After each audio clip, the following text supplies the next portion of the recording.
পশ্চিমবঙ্গে ভোট কি স্থগিত হয়ে যেতে চলেছে? সঠিক সময়ে ভোট করানো কি আদতেও সম্ভব এখন? ভোট স্থগিত হয়ে পশ্চিমবঙ্গ কি অনির্দিষ্টকালের জন্য রাষ্ট্রপতি শাসনের আওতায় চলে যাবে? জানি আমার কথা শুনে আপনারা প্রত্যেকেই চমকে উঠছেন, কারণ পশ্চিমবঙ্গে ভোটের তারিখ অলরেডি ঘোষণা হয়ে গেছে এবং সব কিছুই একেবারে ঠিকঠাকই চলছে। কিন্তু ছবিটা কি সত্যিই এতটা পরিষ্কার, নাকি পর্দার আড়ালে এমন কোনো বড় আইনি জটিলতা তৈরি হচ্ছে যেটা শেষ মুহূর্তে পুরো নির্বাচন প্রক্রিয়াটাকেই ভেস্তে দিতে পারে, স্থগিত করে দিতে পারে? কেন বলছি এ কথা? কারণ প্রায় 60 লাখের বেশি ভোটার এখনও আন্ডার অ্যাডজুডিকশন মানে বিচারাধীন, অর্থাৎ তারা আদৌ ভোট দিতে পারবে কিনা সেটা এখনও আদালতের বিবেচনায় ঝুলে আছে। লক্ষ লক্ষ মানুষের ভোটাধিকার অনিশ্চিত অবস্থায় থাকলে সেই নির্বাচন কি সাংবিধানিকভাবে বৈধ হতে পারে? আপনারা কি বলেন? তাছাড়া ভোট দেওয়ার অধিকার এবং ভোটে দাঁড়ানোর অধিকার এই দুটোই কিন্তু জনগণের মৌলিক অধিকার। তাই ভোট দিতে না পারা বা ভোটে দাঁড়াতে না পারা এই মৌলিক অধিকার ভঙ্গ হলে কেউ যদি সুপ্রিম কোর্টে যায়, তাহলে সুপ্রিম কোর্ট কি বলবে? এটাও তো একটা প্রশ্ন। আর ঠিক এই জায়গা থেকেই তৈরি হচ্ছে সাংবিধানিক সংকট। এই সাংবিধানিক জটিলতার মধ্যে পশ্চিমবঙ্গে নির্ধারিত সময়ে ভোট করানোটা কি সম্ভব হবে, নাকি শেষ মুহূর্তে পুরো ভোট প্রক্রিয়াটাই স্থগিত হয়ে যাবে?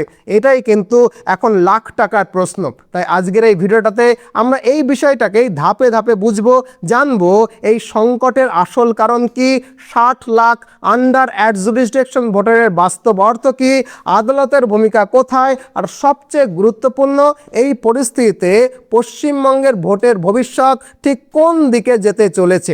বিষয়টা গভীর একটু মনোযোগ দিয়ে শুনবেন আশা করব। তবে এখানে একটা গভীর কথা বলে রাখি, একটা শর্ত রয়েছে, যে শর্তটা পালন করলে সঠিক সময়ে কিন্তু পশ্চিমবঙ্গে ভোট করানো সম্ভব হবে। কিন্তু কি সেই শর্তটা, সেটা এই ভিডিওর একেবারে শেষে গিয়ে কিন্তু আমি আপনাদেরকে জানাবো।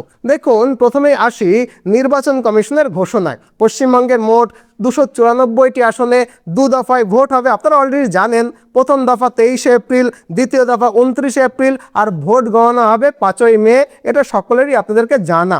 প্রথম দফায় মনোনয়ন জমা দেওয়ার শেষ দিন হচ্ছে 6 এপ্রিল, আর দ্বিতীয় দফার জন্য 9 এপ্রিল। অর্থাৎ হাতে কিন্তু সময় খুবই কম।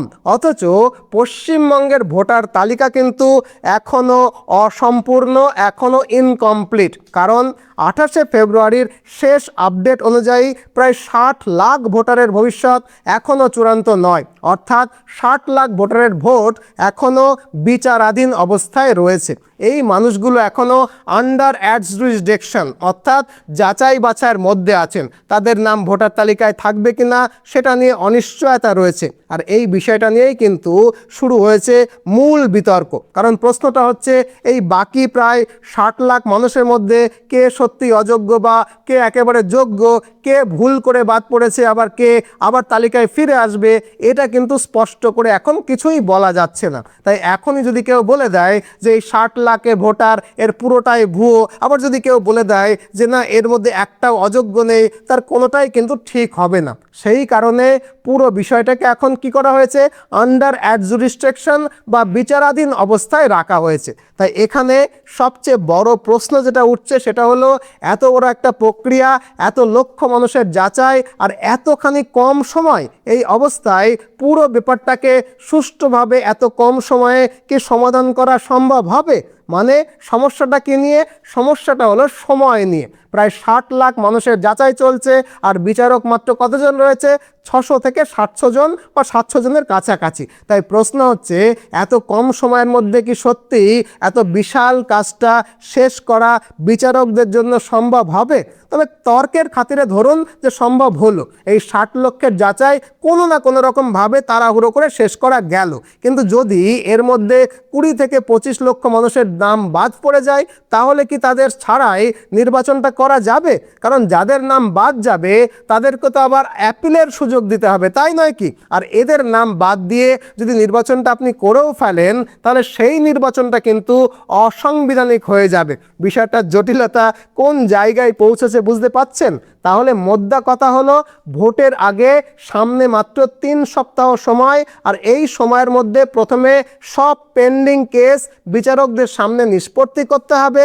তারপরে যাদের নাম বাদ যাবে তাদেরকে আপিলের সুযোগ দিতে হবে। কিন্তু সেই আপিল প্রক্রিয়াটা আবার কীভাবে হবে, কতদিন লাগবে, সেটা কিন্তু এখনও স্পষ্ট একেবারেই নয়। তাছাড়া আর একটা বিষয় কিন্তু এখানে রয়েছে, একজন ভোটার তো শুধু যে ভোট দেবে এরকম তো নয়, তিনি চাইলে আবার প্রার্থীও হতে পারে, মানে ভোটে ক্যান্ডিডেট তো সে হতেই পারে।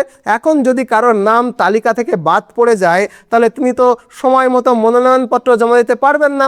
যদি না পারেন তাহলে তিনি তো দাবি করতেই পারেন যে তাকে নির্বাচনে অংশগ্রহণের সুযোগ থেকে রীতিমতো বঞ্চিত করা হয়েছে। অর্থাৎ এখানে 3টে জিনিস একসঙ্গে জড়িত রয়েছে। 1, ভোট দেওয়ার অধিকার, 2, প্রার্থী হওয়ার অধিকার, আর 3, ফ্রি অ্যান্ড ফেয়ার ইলেকশন। এই 3টের মধ্যে যে কোনো একটা যদি সমস্যা হয় তাহলে গণতান্ত্রিক ভোট প্রক্রিয়ায় কিন্তু প্রশ্নের মুখে পড়ে যাবে। এখন অনেকে বলতে পারেন যে নাম বাদ পড়লেও তো পরে আপনি আপিল করতেই পারবেন, কিন্তু যদি নির্বাচনটাই শেষ হয়ে যায় আর একজন যোগ্য ভোটার ভোট দিতে না পারে, তাহলে পরে তার নাম ফেরত এলেও এই নির্বাচনে তার ভোট তো আর ফেরত আসবে না। বিষয়টা কি বুঝলেন? আচ্ছা, বুঝলেন না? তাহলে একটু সহজ করে বলি। ধরুন কেউ আসলেই যোগ্য ভোটার ছিলেন, কিন্তু এসআরে কোনো কারণে তার নাম বাদ পড়ল, তিনি আপিল করলেন, কিন্তু শুনানি দেরি হলো, এর মধ্যে নির্বাচনটা হয়ে গেল, পরে তিনি জিতে গেলেন আপিলে। তাহলে কি ক্ষতি হয়ে গেল? তিনি কিন্তু ভোট দিতে পারলেন না। এই যে ক্ষতিটা হলো, সেই ক্ষতির পূরণটা কিভাবে হবে? আর যদি তিনি নিজেই প্রার্থী হতে চাইতেন, তালিকায় নাম থাকার কারণে তিনি তো মনোনয়নপত্রও জমা দিতে পারেননি, সেক্ষেত্রে তিনি স্পষ্ট করে বলতেই পারেন যে তাকে প্রতিদ্বন্দ্বিতা করা থেকে বঞ্চিত করা হয়েছে, মানে সুযোগটা তাকে দেওয়াই হয়নি। জটিলতাটা বুঝতে পাচ্ছেন? দেখুন, আইনে একটা খুব প্রচলিত কথা আছে, 10 জন অপরাধী শাস্তি না পায় না পাক, কিন্তু একজন নিরপরাধী যেন কোনো অবস্থাতেই শাস্তি না পায়। সমস্যাটা অনুধাবন করতে পারলেন? তবে এই পরিস্থিতিতে যদি ভোট হয়েও যায়, তাহলে নির্বাচন পরবর্তী সময়ে ব্যাপক আইনি জটিলতা কিন্তু তৈরি হবে। এ কথা কিন্তু এখনই বলে দেওয়া যায়। একের পর এক মামলা হতে পারে, আর পুরো নির্বাচন প্রক্রিয়াটাই প্রশ্নের মুখে পড়ে যেতে পারে। আশা করি এই অবধি বিষয়টা আপনাদেরকে বুঝিয়ে বলতে পারলাম। তবে একটা শর্ত রয়েছে, যে শর্তটা যদি পালন করে নির্বাচন কমিশনার বা সুপ্রিম কোর্ট, বা এখন সেই শর্তটা পালন করা হয় কোনো রকমভাবে, তাহলে কিন্তু সময় মতো ভোট করা যাবে। কিন্তু কি সেই শর্তটা? সেই শর্তটা এই ভিডিওর একেবারে শেষে গিয়ে বলবো, একটু ধৈর্য ধরে কিন্তু ভিডিওটা শেষ অবধি দেখার অনুরোধ করছি।